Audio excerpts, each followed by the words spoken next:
All right, hello and welcome to episode 2 of Keep on CyberTruckin. I'm Eric. We're here with Chase and William. William is sitting in his Cybertruck, so he is available to anybody to join the chat and ask any questions, and he can show it live. So let's start with our first topic. Start with BaseCamp. I think that's kind of fresh on the mind. We saw a really cool breakdown in video this week that popped up on the internet of some of the first BaseCamp setups and takedowns hit YouTube, and it's kind of interesting to see the actual, final build quality and like how hard is it to set up and take down. Yeah, I actually can share my screen and show some of that. Mhm. So I will mention that at first glance, like I think this is the second post. Yeah, this is the second post. The first post that he put up, uh, he didn't have the rain fly for the back all the way out. It was just kind of like hanging there, kind of sad. yeah, And it looks very sad.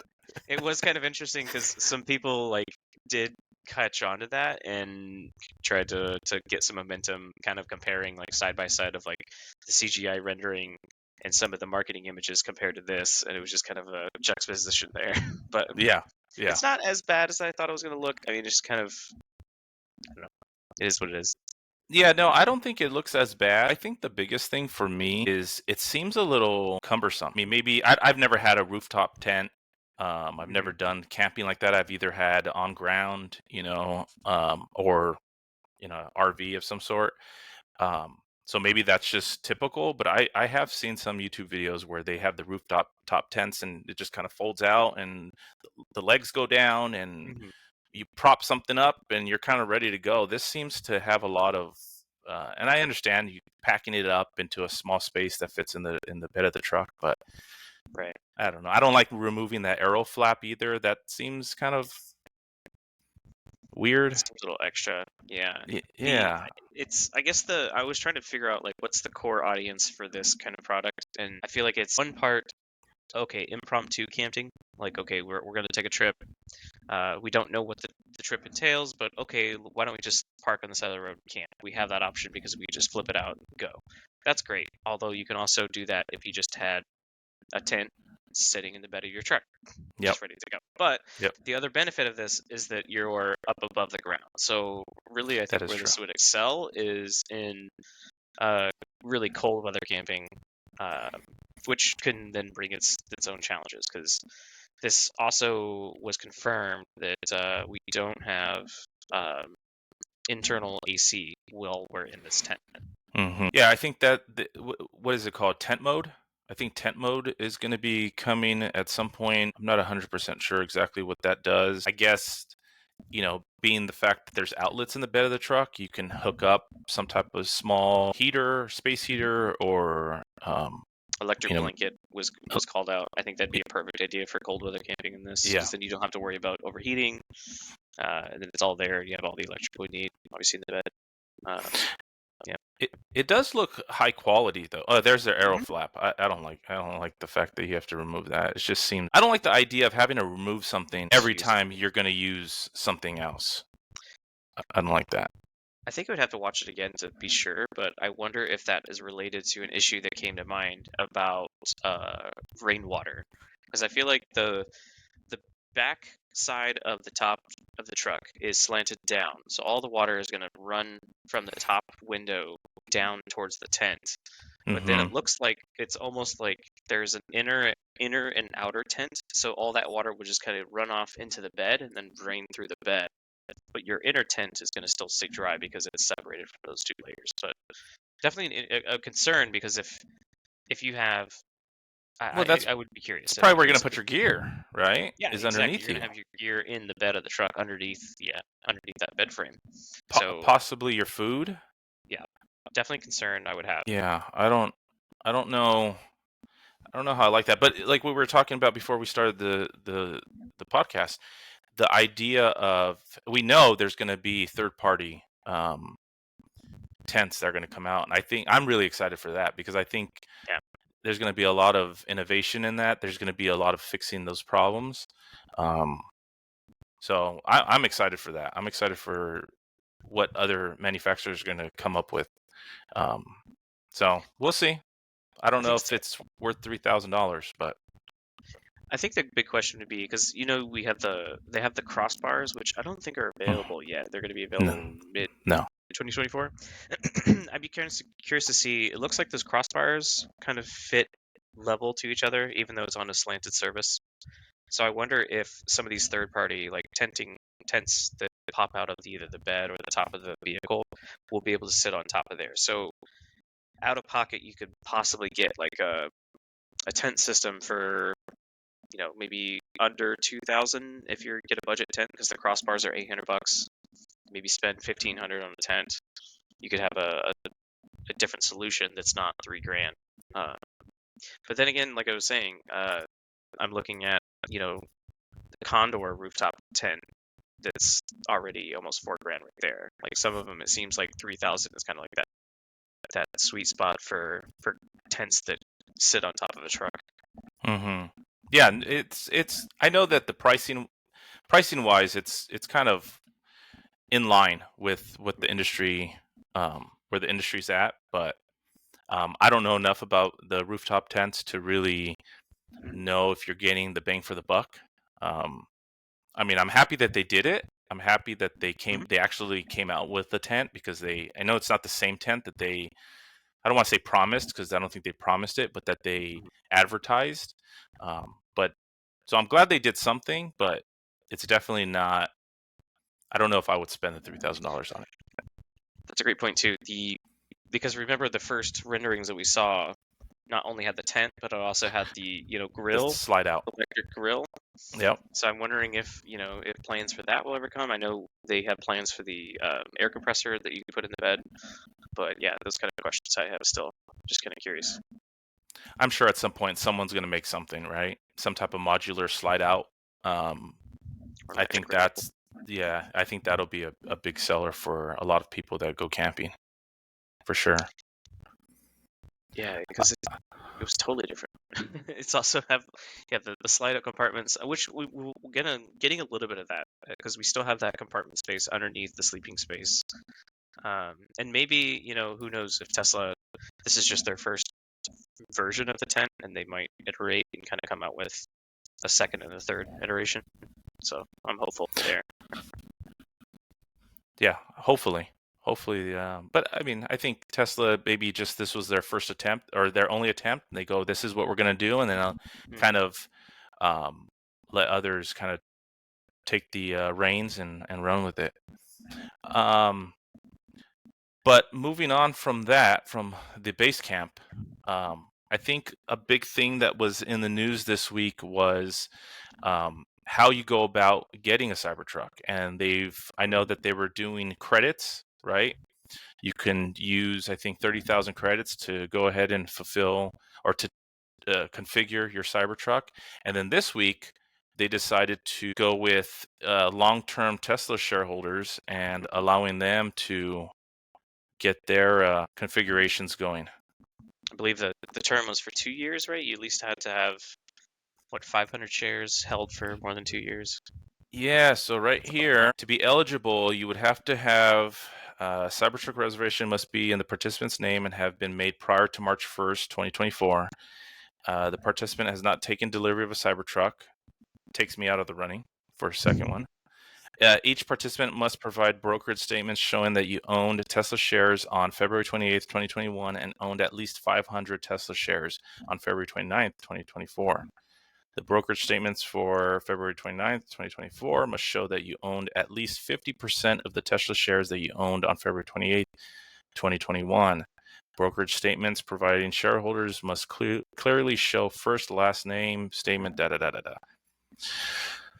So I have mixed feelings about this. I feel like they should just go with the reservation line, so to speak, and just work their way down that line. And this whole cutting ahead, I don't know how I feel about that. Yeah, I definitely. don't know. It seems like it was last minute. I don't. It's kind of odd that they would roll this out at this time if this was a part of the plan from initial launch. I just just did the math. So February 2021, roughly an average price per share of $225. So if you literally bought and held from that, that's like 112,000 worth of Tesla shares. Now, Wow. and inversely, if you would have bought like 500 shares back in 2020, we're talking about like $30 a share back then. So definitely doable. But yeah, definitely, I think they're kind of scoping for their like longer term, loyal kind of investors, which is an interesting play for sure. What do you think this is telling us about the people taking delivery or configuring? What's the percentage of people that are actually Right. configuring? I would love to speculate because I think this is. I don't know if it's telling or not. Like, I don't know if this was a part of the plan or if this is kind of a pivot. I don't think it was part of the plan. Doesn't seem like it. So I'm No. curious if it. I don't know. Like, is this telling that maybe Foundation Series is coming to an end sooner I than we hope so. thought? So I think that might be something to look out for. Because we still have we haven't had any kind of like inclination of when that's going to end. No, It could be the not end at of all. the year. It could be next month. We don't know. And I wish that they were a little bit more transparent on that, because I think we talked about it on the first podcast. You're buying, at least for me, I bought the Cybertruck with the idea of I'm getting in. Oh, we're getting some echo. Let me try jogging that echo. Cancel. Okay. Cool. So yeah, so I was looking at it going, I'm buying the Cybertruck. I'm getting a Foundation Series. I know a lot of people are speculating it's going to be limited to 1,000. Obviously, that's not the case. Tesla nor Elon never said it was going to be the case. So fair enough. It's kind of a good assumption. Yeah, but that's kind of what people were speculating, and I was hoping that was going to be the case. Even if it got doubled to 2,000, okay, but I think that there should be some type of clarity on that and transparency of, okay, this is the limit, right? We're ending it at 5,000 units or 10,000 units or whatever it is, but at least just say this is what it is. So that way, I think that would actually help drive sales, because I think the people that are going to want that special edition are going to then configure, because they're going to go, okay, I need to get in, rather than, just not knowing. Yeah. And I kind of figured that it was going to be like a situation at some point this year where reservation holders that are get the email, they're going to have the option, be like, okay, you can take ownership and have it delivered the next 3 months, but it's going to be a Foundation Series, or in the next year, and it will be a non-Foundation. I think that's going to be eventually people are going to switch over, but having that information would be nice. But obviously, from a business perspective, Tesla probably just wants as many Foundation Series as they possibly can. Well, yeah, I mean, you're charging $20,000 more than what you would otherwise. Yeah. But no, I don't blame them. Because I was talking to my wife when we first got it, and because obviously we have it up on Turo, and that's a big part of what we were doing. But I was trying to think of like, okay, if I was one of my Turo clients, like I just saw that, okay, there's a Cybertruck on Turo, I'm going to spend whatever $500 a day to go drive it for 24 hours. Would this sell me on this truck today? Like, would that trip sell me on the truck? And I feel like with the dual motor at 100K, I feel like that's a really hard sell. But I feel like at 80K, it would be hands down 100%. I'm sold. But I feel like that's when you start to get into the 6-figure mark, that's where it really starts to get tricky, especially with a lot of buyers, and especially with interest rates as high as they are right now. Even Elon said it again himself, a couple of revenue meetings ago about interest rates getting higher. It's really going to affect sales, and they're going to have to adjust for it. So what do? Slap on another 20,000. Yeah, baby. yeah. Thanks a lot. Let's go. Yeah, that's the fix. Yeah. Yeah. Double down. Jeez. Jeez. Well, I still kind of maintain my my previous good? thought about it. Can you hear me? Yeah. Yep. Go ahead. Oh, okay, sorry. Yeah. So I still think that the other shoe is gonna fall. I'm still curious when people see whatever the full self-driving price is gonna be. Once they can order a Cybertruck and they're like, all right, I waited it out. I didn't put down an extra 20,000. Then they get to January 2025 and suddenly, oh well, by the way, FSD V12 works really really great, so it's now 20,000 or 15 or something. When I bought my Model X, I literally think I got it like a week or two before these really big price cuts that came in 2019 because they were running out of the federal tax rebate. So at the end of June, it flipped, and so I was like, okay, sweet, I got the federal tax rebate, but it was back when it wasn't the credit at point of sale or just like straight money. So it was a part of your taxes. You still had to wait. And Yeah. literally the Model X price dropped like $15,000. It was like way more than whatever the rebate would have been. So I am accustomed to getting kicked in the balls by Tesla, and sometimes their hasty tendencies and lack of communication. So I'm fully prepared. I don't. It's not Schadenfreude. I'm not happy to see it, but I'm definitely going to be that meme where it's like everybody's like, "What? Tesla's just going to keep charging 20,000 for the Cybertruck?" And I'm just going to be like looking at them like, first time. It's all right, Exactly. that's well said. But you know what? That's actually Yeah. very interesting. Once again, speculating. Maybe Tesla is waiting for the full self-driving, for it to get all the kinks out, right? On, what is it, version 12, right? And then that way it's kind of like, okay, no more Foundation series. We know what we have here. Here's the sticker price. And, that's what it is. And maybe that's what they're waiting for.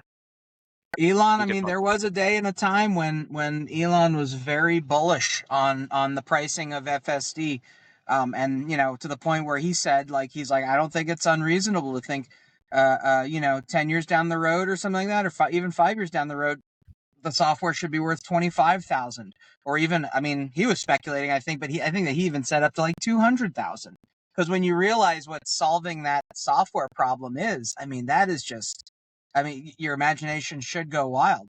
And I think that if V12, if it's finally hitting that point where V12 is the trainable, repeatable, like if this is that moment right before the rockets launched, this may be the moment where it's like, a lot of people might wake up and find out their Cybertruck is now 105,000 or something like that to buy it. Yeah. No, I think that's a very good point, because once that is polished, that is going to be a game changer. And I think at that point, Elon's going to be able to put pretty much any sticker price on that and go, it's that good. Yeah. Yeah, I don't think it'll be for sale anymore. From the announcement? Right. Yeah, the Cybertruck original delivery was 7,000. And that was 2019. That was the going price for full self-drive in 2019. So it's like, okay, so I mean, even for the next year or two, I mean, the implication was it was going to be 2 years before the trucks came out. So, the full self-driving, if he's setting the bar at 7,000, knowing the price jumps could become, I think that's where everybody's imagination started to run wild on their own with, oh, maybe full self-driving, they'll honor it for the 7,000 that I put down in 2019. I'm like, if you're not getting this truck until 2025, I think you're going to be in for a rude awakening. Totally. Yeah. I agree. Yeah, so I think that the pricing is going to be one of those things that we're going to get to watch in real time. And I'm not entirely sure Tesla knows exactly what's happening right now, and I'm wondering how much of these decisions are them trying to like get some momentum up because they got some financial headwinds coming pretty soon. They already said this year's going to be slow, so I feel like we're all just along for the ride. Hold that thought. Yeah. Wait. Okay, we'll wait for him to come back. No, but I think that is a good point, because like I said, it's one of those things where it does make a lot of sense if that is their thinking. If their thinking is, we don't want to pull the $20,000 Foundation Series price tag upcharge, because then now when someone goes to configure, they're going to expect to see a FSD line item, and we don't know where to price that. So let's just kind of delay that as long as we can, and just keep that Foundation Series, you know, special edition out there until we can figure all that out. I mean, Yeah. I think I would that speculate I that wasn't probably full as self-driving, close to Tesla we would see it back sometime this in. year get unlocked, but also it would probably be around the same time that we also see like PowerShare getting turned on as well, because that currently is not turned on for anyone who even has it installed. They can't use it yet. no. Well, let's pivot to that. I know we're waiting for William, but let's pivot to that, because I had an interesting conversation with the electrician that's supposed to do my PowerShare install, and I reached out to him this week because he came out. I took delivery on January 23rd, and I believe they came out on February 1st. Mhm. So, I mean, I'm well over a month since they've came out and took a look at my home and took pictures and even quoted me, and I agreed to the quote. I mean, that was a few days later. So I'm at least a month from when we agreed to terms. And so I called, and I'm asking, what's the delay? What's going on? And he goes, we don't have gateways. We don't have gateways. Tesla is not providing the gateways. They're having some issues, and they're not releasing them to the electricians. And so all installations are on hold. He did assure me that I was one of the first in my area. So I'll be once they get their first batch, I'm going to be one of the first that they come out. But he goes, as of right now, if I go out and install, even with a gateway, it's not going to work.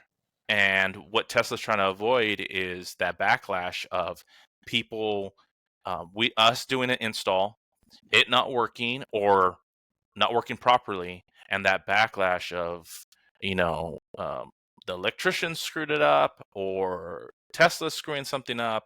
And so he goes, they just put everything on hold. They're waiting. Once they get all the kinks worked out, then they're going to ship gateways. We can come out, we can install, and then hopefully at that point everything works fine. So those early people that have had their installations, like you said, it's not working.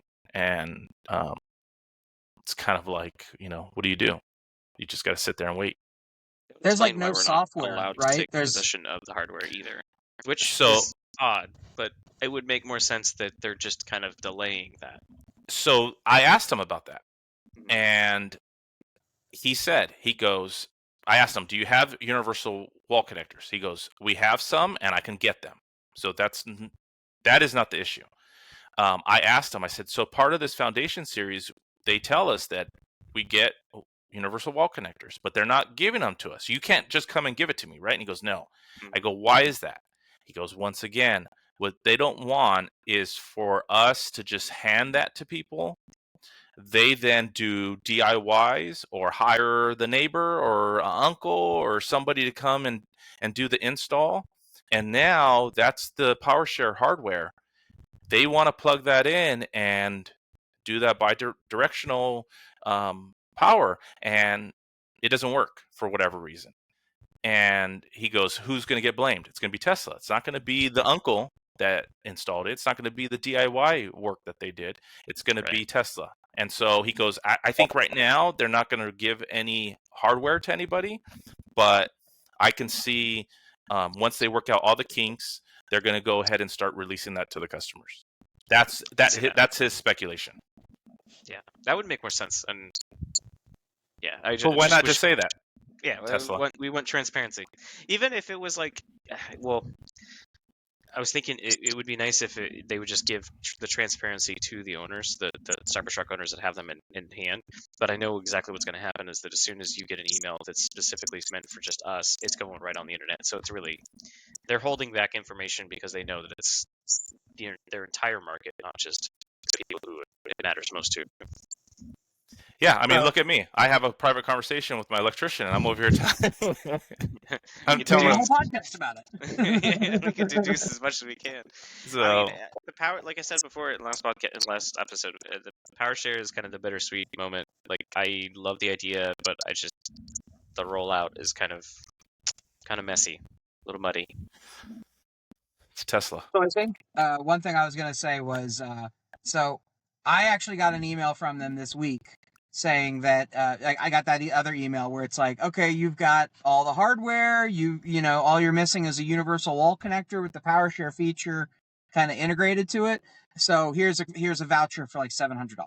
So I was like, okay, I mean, that sounds great. I appreciate that there's some communication because I'm obviously the lowest hanging fruit, being that I already have power walls and an energy gateway and all that kind of stuff. So I appreciated that, but there still is kind of that.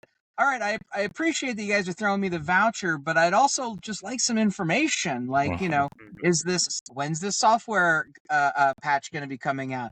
Is it going to have, or when will it eventually have, or is it case by case where it'll be able to do, load shedding, where it can just, do the time of use and just back up for whatever to counter whatever the utility power is.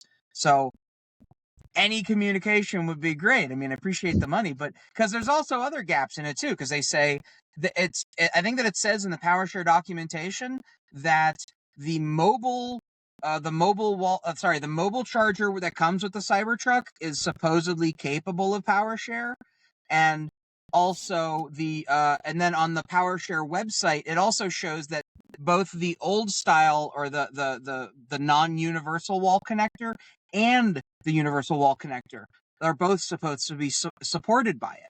So I'm like, okay, so the website's giving me a lot of optimism, but there's nothing else to go off of. So I remember that Elon was super unhappy about the idea of vehicle to grid or vehicle to house charging. He just didn't seem to want to even give it the time of day, even though all the competitors are doing it. And the fact is, we're all buying these massive batteries to drive around. I would love to be able to use it for something other than just driving it. It's just, it just makes sense. So I am eager as heck to have PowerShare as a thing, but I'm also kind of curious about what the provisos are going to be. What are going to be the limitations of it that we won't find out about later, and for the first year or two, it's only home backup, just only home backup. And since I have a power wall, they're going to be like, it'll only work when your power walls die. Like, it has to get that. I'm waiting for those other shoes. So. To bring up a good point that actually someone asked today about the mobile connector they ship with the truck is able to then power out. And I think that makes sense because it has the 240-volt outlet plug that you could just plug into the bed and then theoretically just plug into another Tesla. Granted, I think it's only 2 Tesla, but then you could use the connector with it. You could charge other cars with it, but I haven't seen that been tested yet. That's actually, yeah, I haven't even thought of that, to be honest with you. That's something that I should jump on. Totally. Because I haven't thought about that. Can you charge, and maybe someone's already done it and we just haven't seen it, but can you charge a non-Tesla with the outlet and the mobile connector with just an adapter? I wonder. It probably can, because the mobile connector, from my understanding of even the wall chargers and the mobile chargers, there isn't a lot of brains inside the box. It's a very rudimentary handshake.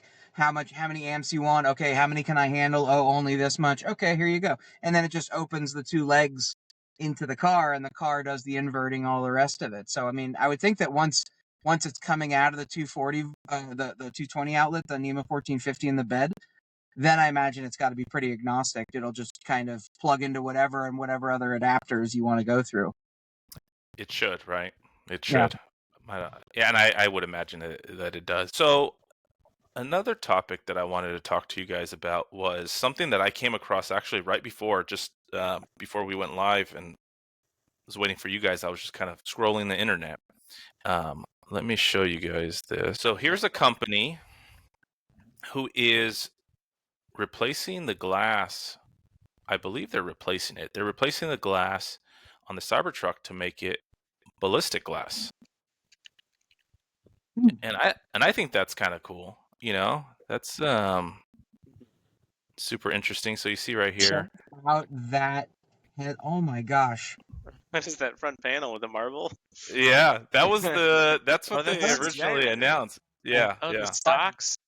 Oh, Yeah, it the even has like a little stocks. lever to like adjust the. Oh man. Yeah, and the middle seat. Look at the middle seat. It's The so, middle it looks like seat. it could still be a bench. Uh-huh. That's a comparison and a half. Just put side by side of what it actually looks like compared to that. Like that's wild. Well, show us, William. What you're sitting in it. Well, I mean, yeah. Look at the A pillar and the little cutout there compared to the tiny one that you see over in that corner. Yeah. Oh, that's funny. Wild. Yeah, then we got I mean, for visibility, I'm imagining that the one that they actually improved the visibility a lot. Like And that's saying something because I still windows feel like about the there's a same blind shape. spot in that A pillar that it bugs me a little bit, but I'm Yeah, look starting at to that get thing. used to it. Yeah, same here. A little Instagram handle and a Turo like little QR code in that little window. That's a perfect spot. And we're kind of going down a different path with this, but I mean, even look at what it looks like. What would be the legroom in the back seat of this? Yeah, it looks smaller almost. It looks tiny. Yeah, So, that's wild. But yeah, but the viewing. anyways, So I guess the price per window. yeah, Interesting. So I per guess window, it would be. Well, that would have to be 7,600. only the side windows, right? There's no way they're going to charge Well, here's 1,900 the for a side window, and then the front window's got to be way more expensive. That's a giant piece of glass that's gonna okay. sit. Just for kicks and giggles, you guys want to take a stab at how much this? I already know what it is. How much do you think this windshield is going to be? I mean, at least double. So maybe like $6,000 for the front window. What do you think, William? Oh wait, I think we might have lost Did he his left? connection. Oh, we lost him again. Oh yeah. Oh, here he comes. Here he comes. Close the damn window. Oh, there we go. Oh, yeah. So Okay, what we're do you playing. think- Yeah, go ahead. Yeah, what do you think the price for the front window is going to be? Side windows are all $1,900 a piece for bulletproof glass. 1,900 a piece for each door. Yeah. So what do you think the windshield's going to be, William? We're just doing a little game here. I'm gonna say 10,000. Wow. What? Just 1,000 more for it? But Come it doesn't even stop rifle fire. What's the point? Wait, no. Can you buy 2 front windshields and have enough glass to fill the rest of the truck? Probably. Glass? So it's That's so wild. much. I'll say this: it's like if the windshield gets messed up anytime soon, and Tesla's like, yeah, it'll be like, well, I won't have one for you till next year. I'll be just like, all right, I'm just gonna go to these guys. Apparently Yeah. they've got them in June. Yeah. But what Yeah, in rating June. for it? So bulletproof to what point? It says right here. Okay, so Okay. it's a 15 millimeter glass. Okay. It'll stop 357 sig. It's a big round. Yeah. 9 millimeter 357 Magnum, 45 ACP, and 40 millimeter full metal jacket. Interesting. So And basically hollow the points. same as the doors at that point. Kind Yes. of bringing it all up to the same level rating. Mm-hmm. Which would be good. I mean, I think there is a practical use for this, and like one of my family members is a police officer, and Okay. he in his department they just have 2 Model 3s, or sorry, Model Ys that they have tricked out to being patrol cars, and the biggest reason for that, not just because it's an EV, is because the acceleration and how fast it can go. They're able to catch up to people on the highway, just like that. Like it's game changing as far as like highway patrol goes. But I could imagine this being an interesting thing for more protection, because it's like there's certain cities that are more dangerous than others. Like having something that could at least stop, pistol calibers could be worthwhile. Yeah, no, definitely. I think, especially for law enforcement, that's the thing, right? If most times for law enforcement, if they're running into trouble with somebody with a firearm, it's going to be a handgun. I mean, there's not many Sure. guys that are pulling out a freaking 50 cal, that's firing just at police officers. So Not with any accuracy. yeah, not at all.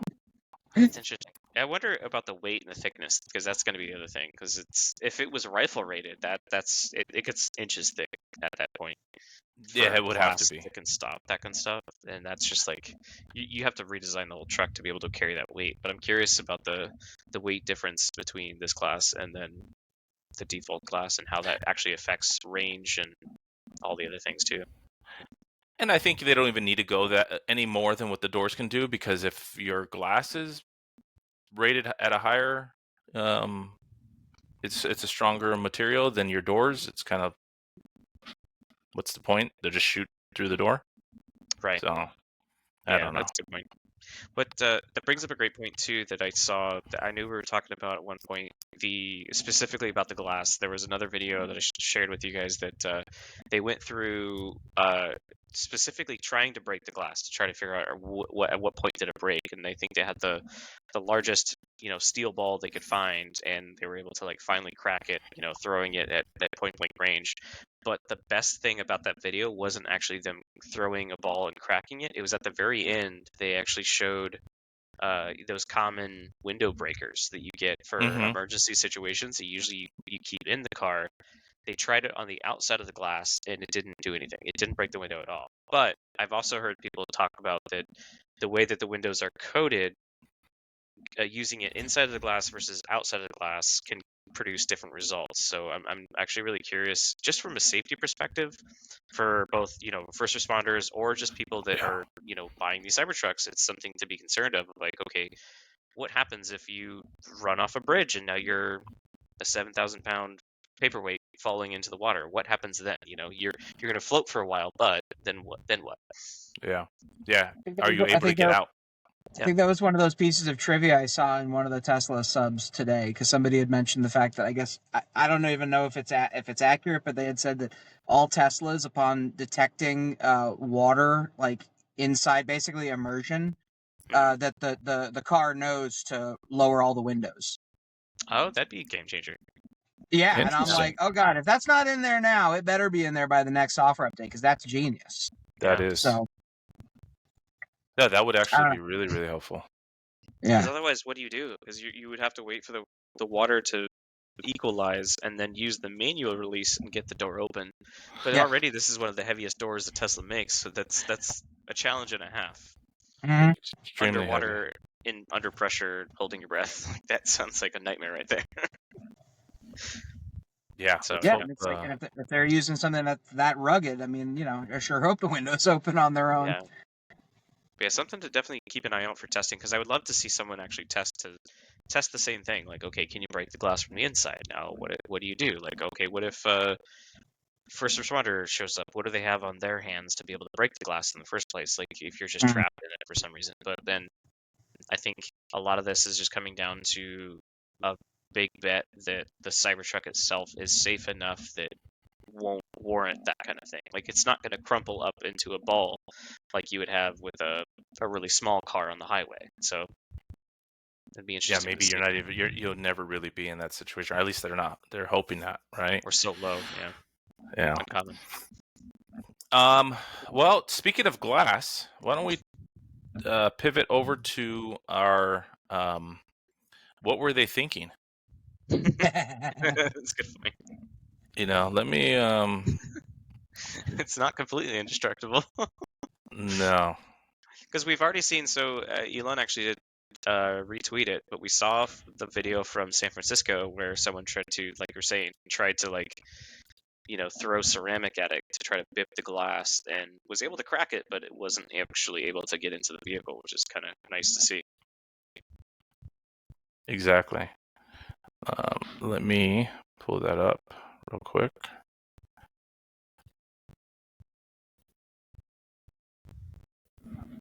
It's giving me ads. Okay. Here we go. So here is our winner for what were they thinking? Mute that. I'm not sure I can convey how angry I would be if I saw this in front of me. So this gentleman is let's kind of let everybody know. So this gentleman, that's not his Cybertruck. It's it's a friend of his, Great, a buddy of his. And he wants to test how strong the windshield on the Cybertruck is. So he decided, let me jump up there after having a few beers, and I'm assuming he had a few beers. And I think it's a safe assumption, but pretty safe. And this is what unfolds.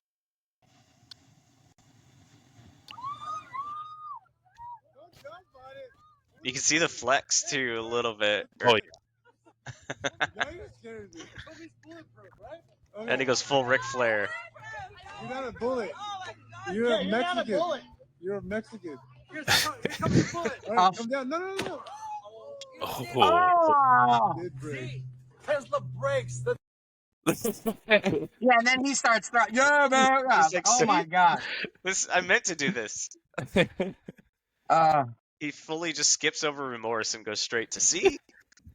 Yeah, I need the rest of the acts of this tragedy, because Act 1 has me hooked. When did the guy come and see it? What happened? I mean, there's got to be more details. Does he know? There's so many answers. You know, our podcast is so big at this point. I think we could get him on the show. We can get. I could be like, yeah, so I could tell him how angry I'm. Like, wow, yeah. Probably. How did that happen? Not that many. You know what? I'm gonna try to track this guy down. I'm really down. Let's talk to him. We need the story. We need the story here. I mean, because I wonder. It looks like almost that if the owner was there, he probably would have said something like, "Hey, come on down. Like, all right, 2 jumps is enough." Like, at least I would have been like, "Okay, all right, cool. You stood on it. That's good enough." And then he just belly flopped it. I feel like the owner had to have been like not there for that to happen. But like then I don't show up and see that. That's rough. I cringed when I first saw that. I went, "Oh my gosh!" I mean, every time he jumped, I'm like, "Oh, what's gonna happen? Something's gonna happen. Something's that." And then when he was like, "All right," and I'm like, "Oh, wait, did they get away with this?" And then nope, he decides to sit on it. Speaking of crunches, Eric, do you have any news on your Cybertruck? Okay, so thanks a lot, Chase.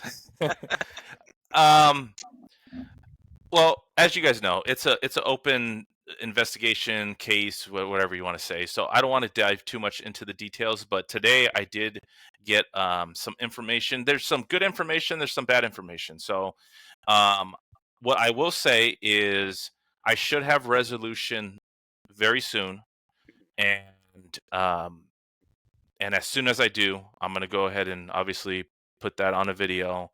And there's some people that I'm going to be very thankful for and very happy. There's going to be a lot of hugs that I'm going to be giving out in that video, because surprisingly, there's been it's been a good thing so far. And then there's a lot of ugly that I've experienced in this since last Saturday that I want to share as well, because it's very concerning and disappointing. So without giving out any details, there's some really good positives, and then there's some ugly stuff that I've experienced so far. And I think I'm going to be calling out some people that need to be called out. So nice. We'll wait, though. We'll wait on that. All right, now I'm more interested in that story than the guy jumping on the windshield. You got me hooked. Yeah, I'm in. Oh, you can talk about the damage a little bit. I know you've shown. Yes, yeah. So as far as damage, obviously the rocker panel on the passenger side, up in the front towards the front wheel, it's crushed in. It's just a plastic piece, so that's understandable. The wheel flare is just it's done. The good part is the camera is actually fine. The resolution on the camera is fine. There's no damage to the camera. There's no cracks. There's nothing wrong with the camera. The camera's fine. It's literally just the plastic housing that's damaged that needs to be replaced. The thing that I'm the most disappointed about all this is my arrow caps. Because to me, it was like, these are special, limited edition. There's only so many people that have these. And now I have one that's like, feel like finding one. another, yeah, I know. I've already had a guy message me wanting to buy them off of me. But Wow. yeah, he lives in Vegas. He messaged me and he was like, dude, I'll buy them off of you. I asked him how much, and I didn't like his offer, so I said no. But but you know what's a weird thing? So at impact, my wheel and my rim, it realigned or got misaligned to where now the arrow cap, you know how in the tire there's the little marking where the what would you call it, where it flares out, it kind of lines up with the actual tire? It doesn't anymore, because the tire and the wheel shifted. So now if I put it in, it's like, oh, so I obviously need to take it to a wheel shop and then just kind of fix that a little bit. But I thought that was weird. But yeah, I mean, as far as the door itself, the door it's not dented. It does look like it got pushed in very, very slightly. The wrap is obviously scratched and needs to be replaced. But I mean, I'm looking at it. There's no dent. Doesn't look like it didn't. The wrap actually held up really well, where it didn't go through the wrap, and you don't see the stainless steel. So overall, I have to say the Cybertruck itself held up really, really well, and I was very impressed. If it was any other vehicle, this would have been a way bigger situation as far as damage. Yeah. Like if you ran into the Hollywood hotel where a sign, it would have done more damage. Oh. But Talk about stories. I want to know that story. Yeah, speaking of beers, yeah. So I want to know that story too. Yeah, are you going to join the non-aero cap crew here soon with the rest of us? I mean, I think I'm going to have to. You know, actually, so I think I sent you guys. I found a guy on Etsy who is 3D printing some caps for that. He actually, I'm receiving them tomorrow, as a matter of fact. Awesome. So I filmed a tire video almost 2 weeks ago, just showing the wear that the aero caps, you know, the indents that it's doing or it's not doing to my tires. And I filmed all that, and then I came across that guy and I said, okay, well, I could implement that in that video. So I've been waiting to upload that video to YouTube. So I'm excited. Once I receive them tomorrow, I'll probably sometime this weekend add that to the video and then push that out and show everybody kind of what the aero caps have or have not done to my tires. So awesome.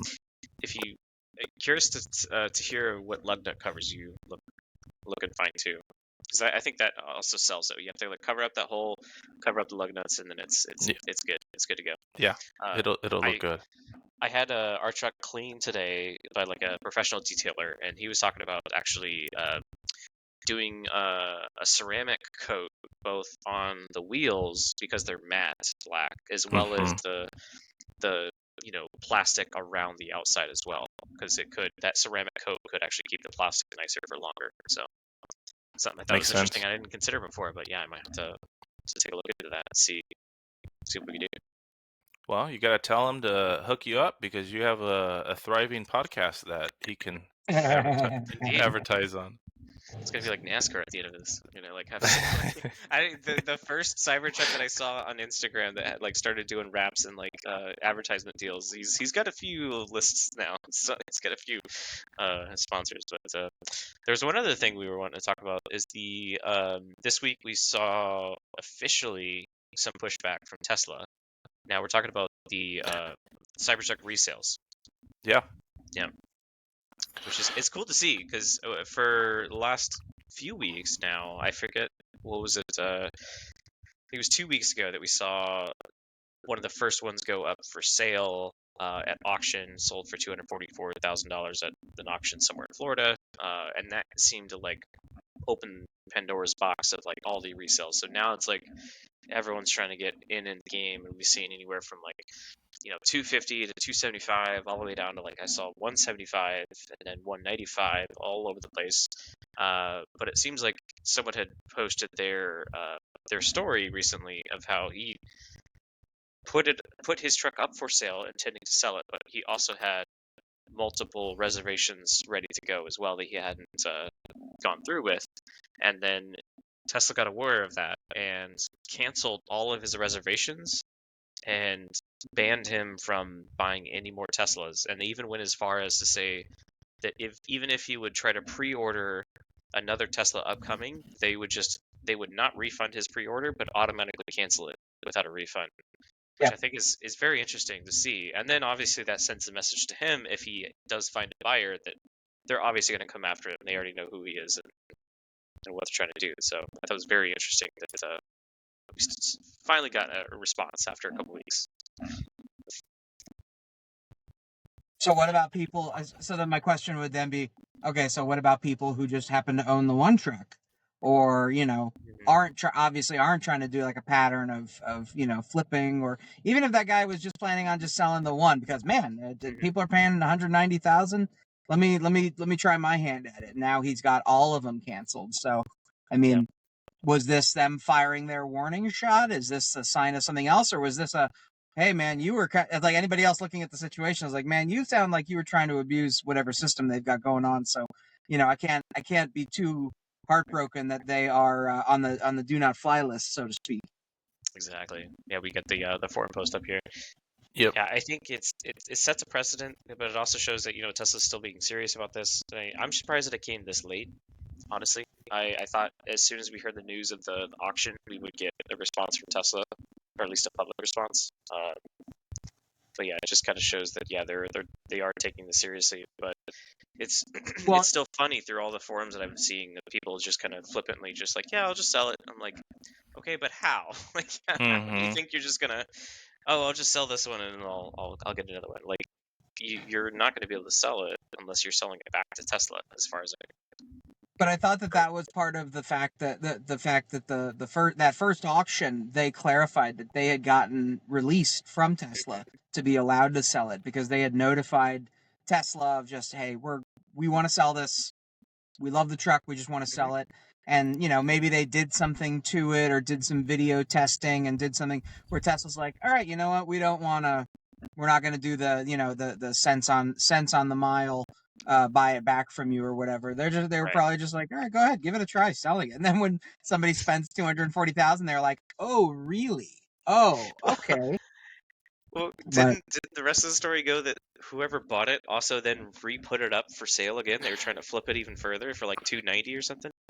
It was a Porsche dealership, wasn't it? Yeah, it was a Porsche dealership. Yeah. So they bought it for $245, I want to say, and they they listed it on their dealership website for, I think, $289, so $290. Yeah. Which, I don't know. That seems crazy to me. The only justified purchase that makes sense is actually Ford that bought it for $250. Who knows who the buyer was or who the seller was, but still, that seems like a legitimate sale that Tesla would be like, okay, yeah, you can do that because Ford's obviously going to tear it apart and do their whole thing. Yeah. Well, I think that was the initial speculation of Porsche buying it, right? That I think they first said Porsche, but it was just a dealership. And so I think the speculation was, hey, is Porsche buying it to tear it apart? And then 2 days later, it's up on a dealership in Florida's website. So yeah. Speaking of tearing apart CyberTrucks, I'll just tease at something that I might have some more news the next podcast. So stay tuned for that. Oh, nice. Yeah. I think I know what it is. See, William knows. I'm out of the loop. No, he said it in the chat, man. He said it in the Discord. Oh, yeah. Yeah, about a certain individual. Yeah. Particular individual. Hence why we're cleaning the truck today. And is it tomorrow? Oh. Indeed. Mm-hmm. You gotta come back. viewers. Lastly, before we wrap this up, I want to do our wrap of the week. Let me get rid of some of these people right here, and then, judging by the Reddit response to Chase's truck, it's not Chase's truck. That's not the wrap of the week. I mean, not this week. All There the we go. Redditors are so grumpy. Yeah. Oh, that's awesome. That's awesome. Isn't that Love cool? Oh, that's so cool. Oh, that's awesome. and they got the license plate. That's and even they have better. the license plate. 100%. That was planned for sure. Yeah. Oh yeah. Awesome. Oh man, and they must have vinyl wrapped each individual strip of the tonneau. Oh, man. Yeah, that had to be some work. There's You'd be a Doc pain Brown in the himself. butt. Look at him. He's going crazy. Yeah, great Scott. Goddamn.